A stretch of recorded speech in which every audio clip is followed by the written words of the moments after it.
비난에 대한 6가지 반응 유형. 이 중 3가지는 건강하지 않은 반응이고 3가지는 건강한 반응입니다. 그럼 누군가가 여러분을 비난할 때 어떻게 반응해야 하는지 알아봅시다.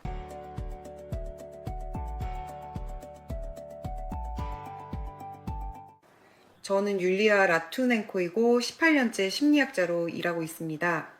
개인 심리학자이자 가족 심리학자이며 또한 저는 사람들이 심신장애를 극복할 수 있도록 돕고 있습니다.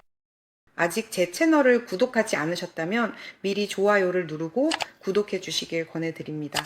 만약 이 영상이 마음에 들지 않으신다면 좋아요를 싫어요로 바꾸셔도 됩니다. 그리고 이 영상에 댓글도 남겨주세요. 이것이 제 채널이 유튜브에서 더 많은 사람들에게 알려지는데 큰 도움이 되고 심리학에 대한 양질의 콘텐츠를 찾는 다른 분들에게도 도움이 됩니다. 자, 이제 비난에 대한 첫 번째 3가지 반응을 살펴보겠습니다. 첫 번째 반응은 여러분이 비난을 받자마자 몇 초 만에 변명하거나 빠져나가려 하거나 자신의 행동에 대해 뭔가 설명을 내놓지만 그 모든 것이 변명조로 이루어진다라는 것입니다. 그리고 이것은 비난이 제대로 꽂혔다는 뜻이며 여러분 안에 죄책감이 생겨서 그 죄책감을 변명을 통해 없애려 한다는 것을 의미합니다. 하지만 변명은 오히려 여러분에게 매우 좋지 않은 역할을 하게 됩니다. 왜냐하면 여러분이 변명할수록 더 많이 비난을 받게 되기 때문입니다. 특히 상대가 이 협박자나 조종가라면 비난이 효과가 있다는 것을 더 분명히 알게 됩니다. 그리고 만약 여러분을 정당하게 비난할 수 있는 사람, 예를 들어 여러분과 계약과 명확한 합의가 있는 고용주인데 여러분이 어떤 일을 하지 않았다면 그 사람은 더욱 화가 날 것입니다. 결국 그는 여러분을 해고할 것입니다. 여러분은 그 일을 잃게 될 것입니다. 즉, 변명은 비난에 대응하는 올바른 방법이 아닙니다. 왜냐하면 여러분이 자신의 행동을 변명할 때 예를 들어 만약 그것이 실제 비난이고 여러분이 누군가의 경계를 침범했거나 나쁜 짓을 해서 그 사람이 여러분에게 화가 나서 뭐라고 한다면 말이죠. 예를 들어 약속을 어겼거나 계약을 위반했거나 출근하지 않았거나 술에 취했다면 상사가 여러분에게 뭐라고 하면서 비난하지만 그렇다고 해서 바로 해고하지는 않는 상황이 있을 수 있습니다.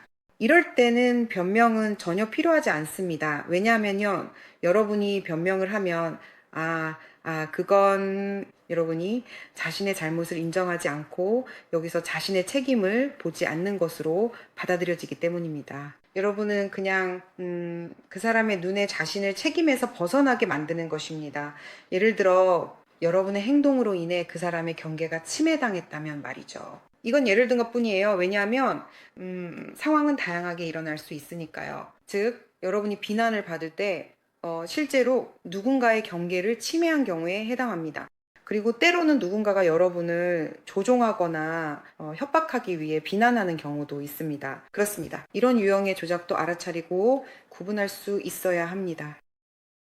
자, 비난에 대한 두 번째 반응 유형은 맞대응, 공격입니다. 여러분은 공격적으로 변하고 맞대응으로 공격하며 상대방이 하는 말을 받아들이지 않습니다.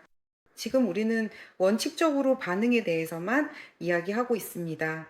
어떤 비난인지, 어떤 유형의 비난인지, 실제로 여러분이 뭔가 잘못해서 경계를 침범한 것인지, 아니면 단순한 조작인지에 대해서는 말하지 않고 있습니다. 그냥 이런 반응이 있다는 것입니다. 여러분은 이렇게 말합니다. 너는 어때? 너도 그렇잖아? 너 자신을 좀 봐. 그리고 이것도 매우 파괴적입니다. 왜냐하면 갈등이 원칙적으로 끝나지 않고 오히려 더 심해지기 때문입니다. 그리고 상황은 그냥 더 악화될 뿐입니다. 결국 이런 관계는 무너지고 사람들은 결국 헤어지게 됩니다. 비난에 대한 세 번째 파괴적 반응, 유형은 모든 것을 자신에게 받아들이는 것입니다. 여러분은 실제로 거기에 여러분의 책임이 있는지 혹은 정말로 누군가에게 잘못을 했는지 따져보지 않습니다. 여러분은 비난을 받고 마치 작은 당나귀처럼 그것을 자신의 등에 짊어집니다. 그리고 여러분이 더 많이 짊어질수록 더 많이 비난받고 더 많이 죄책감을 짊어지게 됩니다. 이렇게 해서 이것은 여러분을 통제하고 조종하는 아주 효과적인 방법이 됩니다. 즉, 누군가가 여러분을 조종하려고 할 때와 실제로 책임이 있는 상황을 잘 구분해야 합니다. 이 책임을 나누고 모든 것을 즉시 자동적으로 너무 빠르게 자신에게 떠맡지 않아야 합니다. 여러분은 다른 사람의 기분이나 감정에 대해 책임질 수 없습니다. 그렇죠? 여러분은 할 수 없습니다. 결국 감정과 기분은 그 사람이 무의식적으로 선택하는 것입니다. 여러분은 다른 사람의 건강에 대해 책임질 수 없습니다. 여기서 우리가 아이들과 어른에 대해 이야기하는 것이 아니라 지금은 성인들 간의 관계에 대해 이야기하고 있습니다. 예를 들어 엄마가 여러분에게 이렇게 말합니다. 아이고, 네가 그렇게 해서 이제 내 심장이 아프다. 그리고 여러분은 이렇게 생각하죠. 어머나, 내가 잘못했어. 이것이 세 번째 유형의 반응입니다. 여러분은 엄마의 몸에서 무언가가 일어나거나 어떤 신체 반응이 생기는 것에 대해 책임질 수 없습니다. 왜냐하면 스트레스에 어떻게 반응할지는 결국 여러분의 엄마의 책임이기 때문입니다. 그래서 항상 자신뿐만 아니라 남의 책임까지 떠안으려는 사람들은 집단에서 종종 희생양이 되곤 합니다. 그들에게 모든 책임이 전가되고 그들은 죄인 취급을 받으며 계속해서 짐을 짊어집니다. 그리고 이런 상황은 결국 그 사람이 자기 자신에게 폭력을 가하게 되는 결과로 이어집니다. 그 사람은 관계에서 피해자가 됩니다. 이것은 매우 극적인 선택으로 결국 신체적, 정신적 건강이 파괴로 이어집니다. 그러니 책임을 분담하는 법을 배우고 모든 것을 다 떠안으려 하지 마세요. 어떤 갈등이 생겼다면 그 상황을 한번 들여다보세요. 우선 만약 그 사람이 당신의 자녀가 아니라 또 다른 성인이고 당신이 그 사람의 직원이 아니면 그 사람이 당신의 상사도 아니고 여러분 사이에 어떤 계약이 체결돼 있거나 직무지침이 명확히 정해진 것이 아니라면 이 갈등에서 당신이 전적으로 잘못한 것인지 한번 살펴보세요. 여기서 당신의 책임은 어느 정도인가요? 이 사람의 책임은 어느 정도인가요? 모든 사람은 각 갈등에 자신의 몫을 기여하기 때문에 실제로 갈등에 대한 책임은 그 갈등에 참여한 당사자들 사이에서 반반씩 나누어집니다. 따라서 여러분이 해야 할 일은 책임을 나누는 법을 배우고 모든 책임을 자신에게만 떠안지 않는 것입니다. 이러한 세 가지 반응은 결국 사람이 평생 고통받으며 죄책감의 굴레를 계속 돌게 만듭니다. 그 사람은 자신만 고통받는 것이 아니라 주변 사람들에게도 고통을 안겨줍니다. 어린 시절의 상처 때문에 그 사람은 독성이 있는 존재가 되어버립니다. 이것은 부모가 꾸짖음, 비난, 책망을 통해 자녀를 훈육하고 통제하는 방식을 사용했을 때 생기는 상처입니다.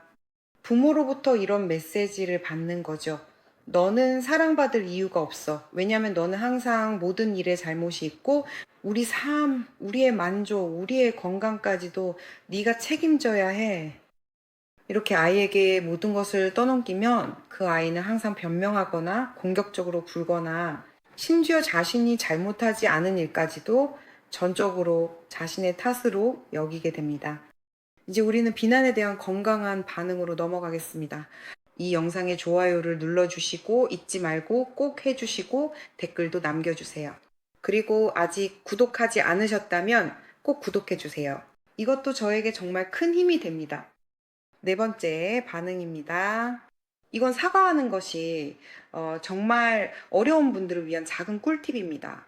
이것은 또한 어린 시절 죄책감과 관련된 트라우마가 있는 사람들, 자주 비난받고 죄책감을 이용해 조종당했던 사람들에게 해당됩니다. 그리고 누군가가 당신을 탓할 때 사과 대신 감사 인사를 할 수 있습니다. 예를 들어 이게 어떻게 보일 수 있을까요? 예를 들어 친구와 6시에 만나기로 약속했는데 교통체증에 걸려서 1시간이나 늦게 도착했다고 해봅시다. 친구는 이미 신경이 곤두서 있고 화가 나서 이렇게 말합니다. 이게 뭐야? 이건 내 경계를 완전히 침해하는 거야. 혹은 친구가 굳이 뭐라고 하지 않더라도 그녀의 불만스러운 표정을 보고 이미 속으로는 폭풍이 일고 있다는 걸 알 수 있습니다. 그리고 당신은 미안해 라고 말하는 대신 이렇게 말합니다. 나를 기다려줘서 고마워. 그게 나에게는 정말 소중해. 고마워. 내가 커피 한 잔 살게. 그리고 다음에는 이런 일이 다시 일어나지 않도록 너에게 가는 길을 다르게 선택할 방법을 생각해 볼게. 즉, 심지어 직장에서 상사가 당신의 실수를 지적할 때도 마찬가지입니다. 예를 들어, 당신이 보고서를 준비했는데 그 안에 실수가 있었고 상사가 이렇게 말합니다. 봐봐. 여기서 네가 실수했어. 라고요. 당신은 상사에게 죄송합니다. 라고 말하는 대신에 이렇게 말합니다. 제 실수에 주의를 기울여 주시고 발견해 주셔서 감사합니다. 지금 바로 수정하겠으며 앞으로 더 주의 깊게 하도록 노력하겠습니다.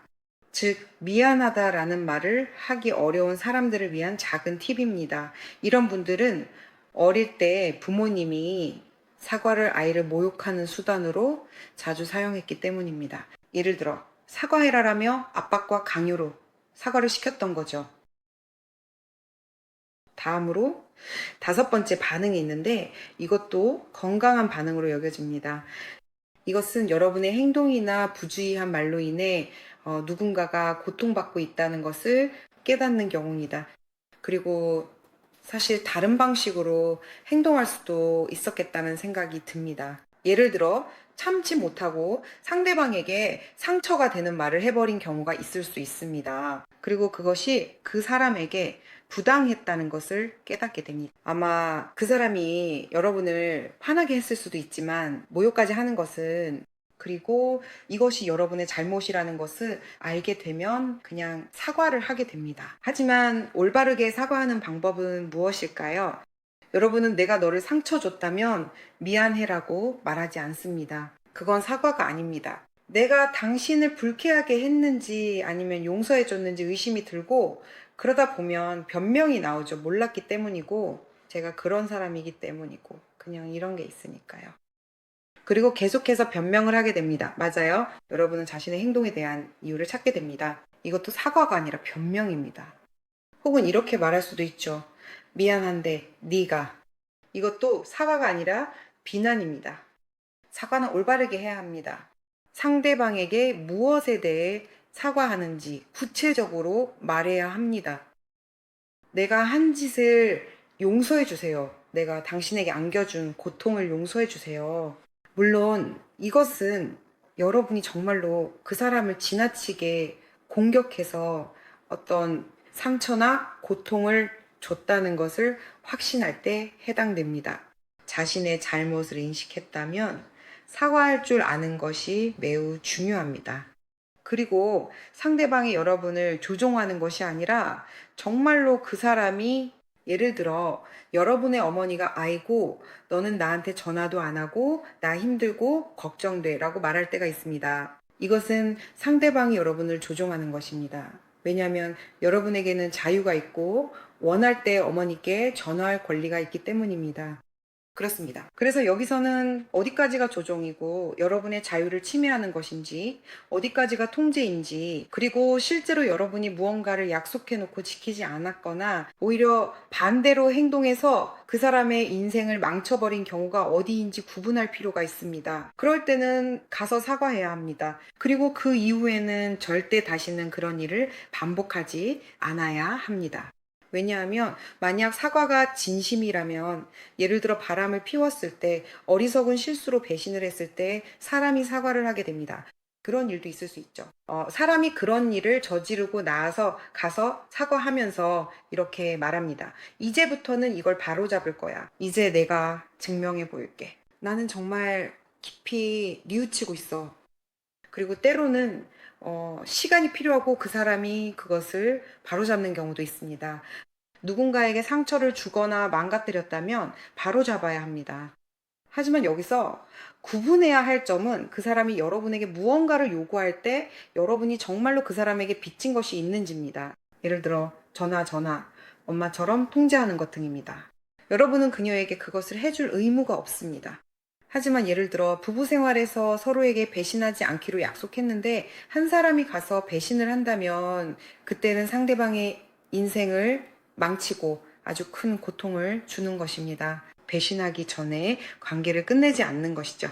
만약 그 사람이 이제 더 이상 여러분에게 흥미롭지 않고 함께 살고 싶지 않다면 관계를 끝내지 않은 채로 그냥 가서 자신의 삶을 꾸려나가는 겁니다. 여러분은 관계에 있으면서도 예를 들어 뭐 그런 일이 있기도 하죠. 술에 취해서 뭔가 일이 벌어진 거죠. 남자들에게는 이런 일이 정말 자주 일어나요. 그래요. 별일이 다 있죠. 우리는 살아있는 사람들이고 이런 일은 용서할 수 있습니다. 만약 용서가 정말 진심에서 우러나오고 그 사람이 뉘우침을 통해 자신의 노력으로 관계를 어떻게든 회복하려고 한다면요.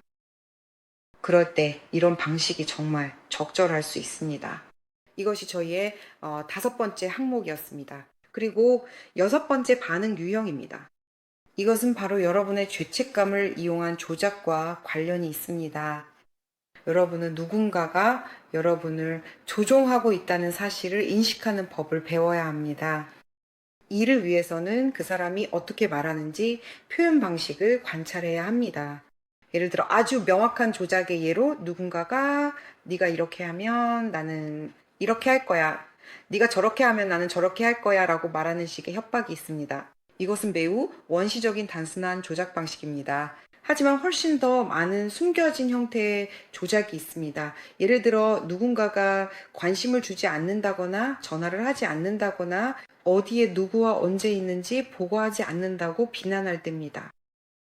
그리고 이런 행동은 부모가 성인이 된 자녀에게 자주 하는 방식이기도 합니다. 부모는 관심을 요구하고 사랑을 필요로 합니다. 나는 엄마야 라고 말하며 이런 식으로 아이의 죄책감을 이용한 조작을 하고 그 결과 아이가 심리적으로 독립하지 못하게 붙잡아 둡니다. 이럴 때는 그 사람에게 당신이 요구하는 것을 내가 해줄 의무는 없다고 말할 수 있습니다. 나는 성인이고 너도 성인이고 나는 너를 낳은 사람이 아니야. 우리는 오직 우리 자녀들에게만 그것도 그들이 성인이 되기 전까지만 책임이 있습니다. 다른 사람들에게는 우리는 아무런 의무가 없습니다. 우리가 사랑하고 여유가 있을 때는 줄 수 있지만 거절할 수도 있습니다. 우리는 아니오라고 말할 권리가 있지만 조작 마니퓰레이션은 상대방이 원하는 것을 얻을 확률을 높여주는 수법입니다. 왜냐하면 죄책감 때문에 우리는 상대방에게 아니오라고 말하지 못하게 되기 때문이죠. 바로 그거예요. 그리고 이런 점을 이용하는 사람들이 있는데 바로 질병이 있는 부모들입니다. 그들은 자녀들에게 죄책감을 심어주곤 하죠. 이럴 때 여러분은 이렇게 말할 수 있습니다. 나는 네가 원하는 것을 반드시 해줘야 할 의무가 없어. 내가 할 수 있을 때 해줄 수 있어. 나는 압박을 받으면서 너를 사랑하거나 관심을 줄 수는 없어. 예를 들어, 나는 압박을 받으면서 너에게 무언가를 줄 수 없어. 그렇게 하면 진심이 아니게 돼. 그러니까 그만해. 그리고 나도 거절할 권리가 있어. 나는 네가 무언가를 요구할 때, 특히 조종하려 할 때 아니라고 말할 권리가 있어. 또는 누군가가 의도적으로 당신이 하지도 않은 일에 대해 비난할 때가 있어요. 질투할 때 상대를 통제하려고 그런 일이 종종 일어나죠. 그런데 당신은 정말로 유리처럼 깨끗하다는 걸 알고 있어요. 그렇죠. 그런데도 당신을 비난하고 당신은 하지도 않은 일에 대해 변명하기 시작하죠. 그리고 이것은 이미 당신이 죄책감을 느끼고 있다는 뜻이에요. 무엇에 대해서요? 당신이 아무것도 하지 않았다는 것에 대해서 그렇죠? 당신은 그냥 동료와 대화를 나누거나 딘가 카페에 앉아 있었을 뿐인데 누군가가 그걸 보고 당신을 배신했다고 비난하는 거예요. 사실 당신은 그런 생각조차 해본 적이 없는데 말이죠. 그러니까 기본적으로 이렇게 말할 수 있어요. 네가 나를 묘사하는 방식에서 나는 내 자신을 알아볼 수 없어. 그래서 나는 내가 하지도 않은 일에 대해 사과하지 않을 거야.